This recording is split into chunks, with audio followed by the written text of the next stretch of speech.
السلام علیکم ورحمۃ اللہ۔ آج میں آپ حضرات کے سامنے 3 وظائف شیئر کرنے جا رہا ہوں۔ فجر کی نماز کے بعد جو شخص ان کلمات کو، ان وظائف کو، تسبیحات کو پڑھ لیتا ہے، اللہ تبارک و تعالیٰ انشاءاللہ اس کے رزق میں برکتیں اور وسعتیں عطا فرمائیں گے، اور غیب سے اللہ تعالیٰ رزق عطا فرمائیں گے، اور انشاءاللہ وہ خود بھی اور اس کی اولاد بھی انشاءاللہ مالدار ہوگی۔ اللہ تبارک و تعالیٰ اس شخص کو بھی، اس کی اولاد کو بھی انشاءاللہ فقر و فاقہ سے محفوظ فرمائیں گے۔ تو ایسی برکت والی تسبیحات ہیں، ایسے برکت والے کلمات اور وظائف ہیں، اور ساتھ ساتھ ایک سورت جو فجر کی نماز کے بعد 3 مرتبہ پڑھ لیں تو اللہ تبارک و تعالیٰ اس کی برکت سے رزق کو وسیع فرما دیتے ہیں، رزق میں فراخی عطا فرماتے ہیں۔ جو لوگ رزق کی وجہ سے پریشان ہیں، رزق کی تنگی کا شکار ہیں، فقر و فاقہ کے شکار ہیں، اور رزق کی وجہ سے پریشان رہتے ہیں، ٹینشن میں رہتے ہیں، یا اولاد کی وجہ سے پریشان رہتے ہیں، تو ان کے لیے یہ تسبیحات بہت ہی زیادہ فائدہ مند ہیں، اور ان تسبیحات کی برکت سے انشاءاللہ ان کی روزی میں برکت ہوگی، وسعت ہوگی، اور غیب سے اللہ تعالیٰ رزق کا انتظام فرمائیں گے، اور آپ کی پریشانی انشاءاللہ دور ہوگی۔ تو آپ صلی اللہ علیہ وسلم نے ایک مرتبہ ایک صحابی کو ایک تسبیح بتائی، اور اس تسبیح پڑھنے کے بعد وہ صحابی اتنے مالدار ہوئے کہ فرمانے لگے، یا رسول اللہ میرے پاس اتنا رزق آ گیا، اتنی دولت آ گئی ہے کہ اب میرے پاس رکھنے کی جگہ نہیں ہے، اب سنبھال نہیں سکتا۔ تو اتنی برکت ہے ان تسبیحات اور ان کلمات کی، تو میں آپ کے سامنے یہ 2-3 تسبیحات اور وظائف شیئر کرنے جا رہا ہوں۔ تو ان کو آپ نے فجر کی نماز کے بعد پڑھنا ہے، تو انشاءاللہ آپ کا رزق انشاءاللہ وسیع ہوگا، رزق میں برکت ہوگی، غیب کے خزانوں سے اللہ رزق عطا فرمائے گا۔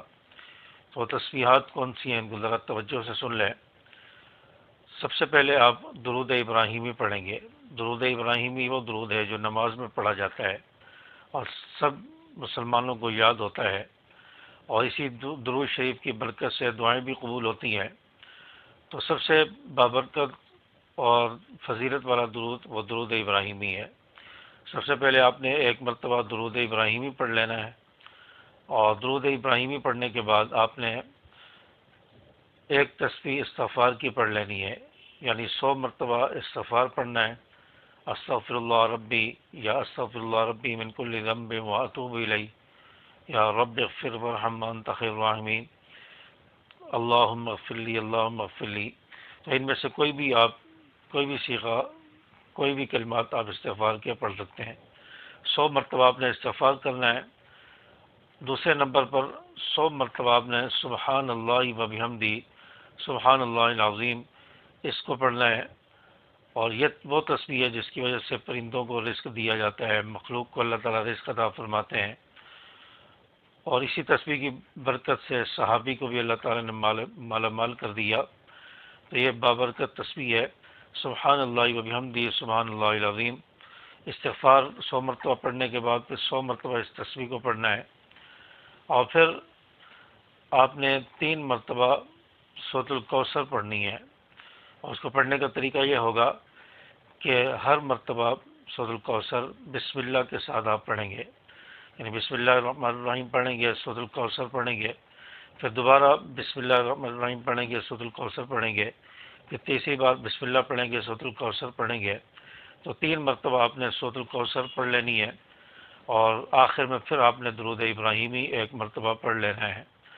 تو فجر کی نماز کے بعد آپ نے یہ معمولات کرنے ہیں، یہ تسبیحات اور یہ سورت آپ نے فجر کی نماز کے بعد پڑھ لینی ہے۔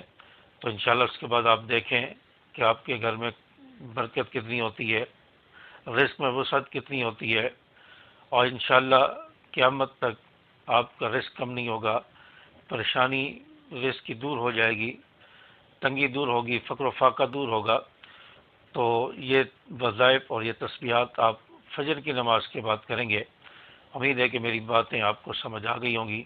ویڈیو کو لائک کریں، شیئر کریں۔ السلام علیکم ورحمۃ اللہ۔